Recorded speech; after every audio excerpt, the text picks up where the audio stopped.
Bonjour, bienvenue à vous dans ce Face à la Rédac depuis la mairie du Mans, le hall de la mairie du Mans, avec notre invité Stéphane Le Foll, nouveau maire. Bonsoir à vous. Bonsoir. Alors on est ici dans ce hall, hein. Vous commencez à prendre place dans les murs. Vous êtes élu depuis jeudi dernier. Ça a été quoi votre quotidien d'abord depuis cette élection ?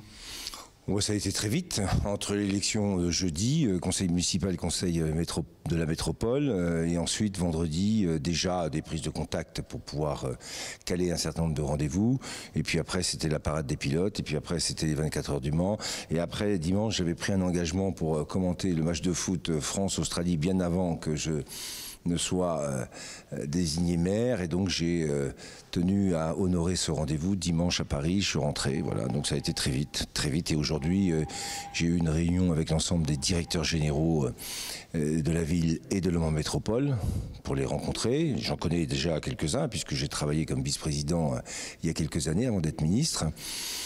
Et puis, ce midi, on était avec les maires de Le Mans Métropole. Donc la première semaine, les premiers jours, c'est au-delà de la représentation, hein, lors de la semaine des 24 heures, c'est bien normal, c'est de la prise de contact, c'est le début de... Voilà, on commence à ouvrir les dossiers.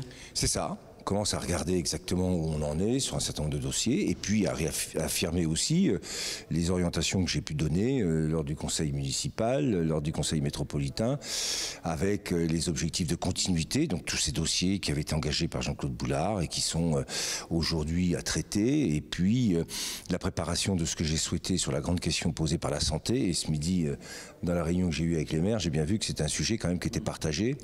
Peut-être sauf 2-3 communes qui n'ont pas de problème, toutes les autres considèrent que c'est un sujet majeur pour elles, et donc on va essayer de travailler ensemble. Et puis il y a les grands projets d'attractivité, mais ça je les ai évoqués aussi. Bon, on va peut-être revenir un petit peu sur ce triptyque. La continuité, elle se décrit comment elle s'incarne, la continuité de Jean-Claude Boulard pendant les 18 mois à venir?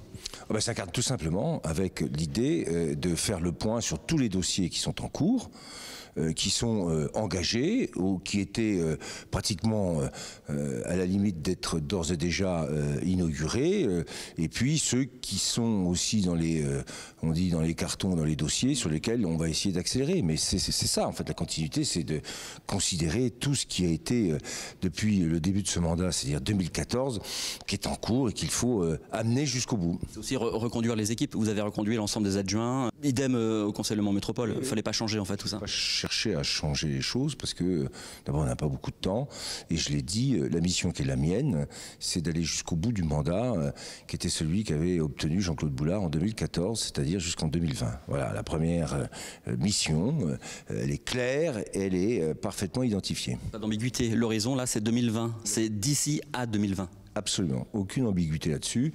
C'est d'ici à 2020, parce qu'en 2020, ce sont des élections où, dans l'ensemble des communes, et puis en particulier au Mans, bien sûr, c'est les Manceaux et les Mancelles qui décideront de ce que sera l'après 2020. Dans ce triptyque, vous l'avez évoqué, cette santé. Comment vous, maire du Mans, président de Le Mans Métropole, vous pouvez influer pour que l'ensemble des Manceaux et des habitants du territoire métropolitain puissent avoir un accès régulier, simple, à des médecins, à des spécialistes? Le premier constat, c'est qu'on a un manque et que la démographie médicale plaide pas en notre faveur. Donc on a un sujet, c'est comment redevenir un territoire qui attire des médecins et qui permet aux médecins de s'installer. Ça, c'est le premier point. Le deuxième, c'est qu'on a aussi un problème sur des spécialités sur lesquelles il va falloir qu'on se penche. Je pense en particulier un certain nombre de spécialités, je ne vais pas les donner. Troisième point, c'est les complémentarités. L'hôpital public, la médecine de ville et les cliniques privées. C'est un sujet de complémentarité et d'organisation. Et quatrième point, c'est comme ça que je poserai d'ailleurs les grands objectifs, c'est les grandes spécialités qui tournent autour de ce que l'on a déjà engagé, ce qu'a déjà engagé Jean-Claude Boulard et qu'il faut poursuivre. Comment attirer les médecins? C'est quoi la carotte? C'est quoi la solution? La solution, me semble-t-il, pour y avoir réfléchi un tout petit peu, c'est que la médecine libérale qu'on a connue dans les 50 dernières années, avec des médecins dans un cabinet assez isolés les uns des autres, est une médecine qui, à mon avis, est arrivée au bout de son processus.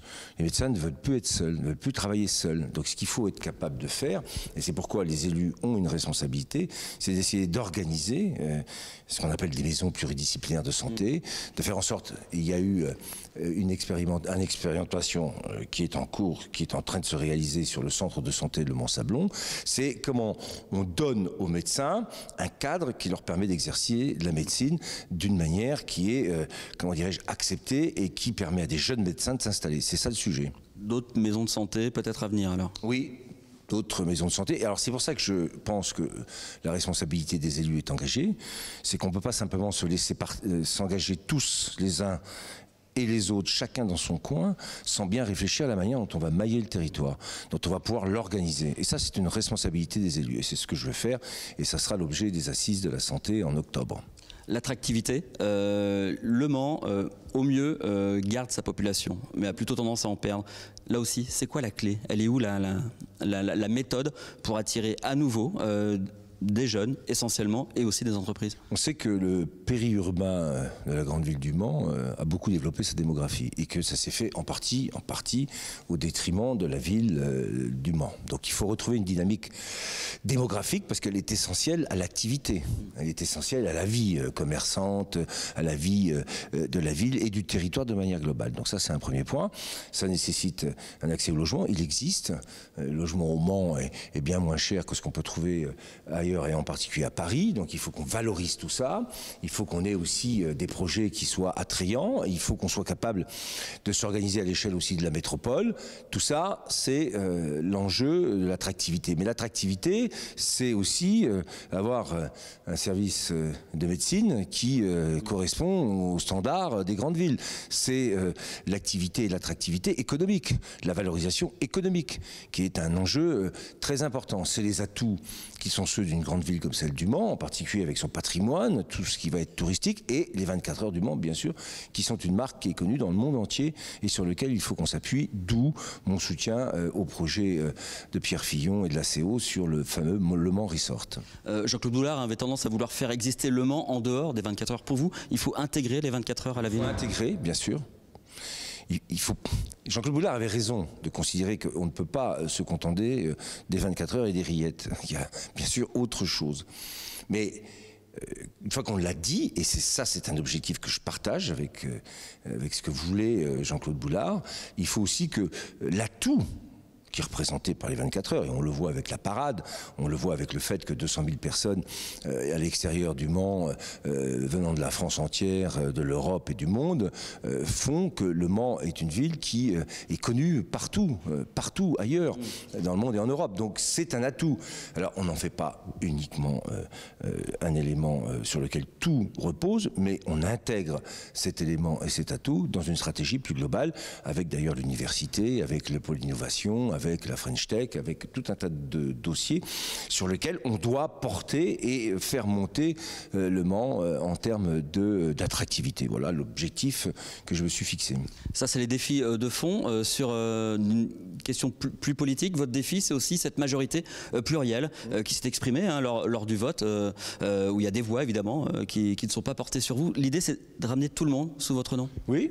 C'est l'idée de ramener tout le monde, en tout cas pour les 18 mois qui sont devant nous, de faire en sorte que chacun, même s'il a une sensibilité particulière et singulière, puisse s'exprimer, mais exprime surtout la convergence nécessaire à la réponse en termes d'intérêt général. C'est ça l'enjeu.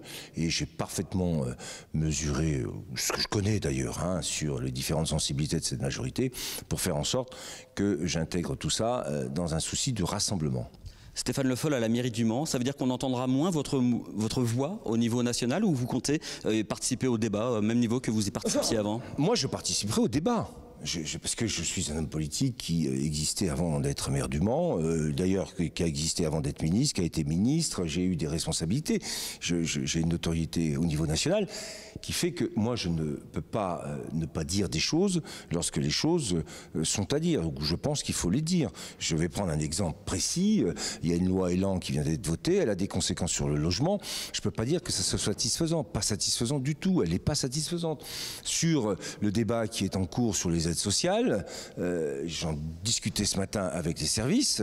Moins d'aides sociales de l'État, ça peut se retourner vers les collectivités. Et je pense que ça, c'est une erreur. Et je conteste ce qui a été dit, il y a trop de pognon. Et on va tout transformer avec cette idée de la formation. Comme si d'ailleurs aujourd'hui il n'y avait pas de formation. Et comme si les aides sociales, c'était uniquement la question posée par le RSA, la prime d'activité, en oubliant, et je le dis à tous ceux qui nous écoutent aujourd'hui, ce soir, c'est que le premier poste de dépense des aides sociales, c'est le vieillissement et la dépendance. Et ensuite, c'est la protection sociale, c'est la santé. Il ne faut pas oublier que dans les 600 milliards dont on dit qu'on dépense trop, dedans, il y a dépendance, vieillissement et santé. Et donc le laisser penser que c'est simplement nous refaire le coup de l'assistanat, c'est absolument faux. Faux. Et dans la prime d'activité, par exemple, cette aide, elle vient appuyer des gens qui travaillent. Donc je ne suis pas d'accord avec ce qui est engagé là. Être maire d'une ville telle que Le Mans, ça peut être justement un atout pour vous, pour porter une voix au niveau national, donner des exemples concrets, illustrer les propos. Bon, d'abord, la responsabilité que j'assume maintenant, elle est liée à un événement malheureux et douloureux, le décès de Jean-Claude Boulard. Donc c'était pas quelque chose que j'avais anticipé ou qui faisait partie d'un... C'était pas un plan immédiat. Non, c'était pas un plan. Voilà, bon, je fais face. Parce qu'on a souhaité que je puisse conduire la mairie jusqu'en 2020, et je le ferai. Et en même temps, je l'ai dit, je ne changerai pas pour autant ce qui a été mon expression de manière globale et générale, parce que ça fait partie aussi de ma personnalité. Et je serai ici au service de la ville et de la métropole. J'étais à l'Assemblée, je n'y serai plus, voilà. Et comme ça, ça permettra de clarifier les choses, mais ça n'en m'empêchera pas, surtout pas, de dire ce que je pense sur le reste. Merci Stéphane Le Foll de nous avoir accordé ces quelques minutes. Merci à vous. Merci à vous, et puis on se retrouve demain pour un nouveau Face à la Rédac.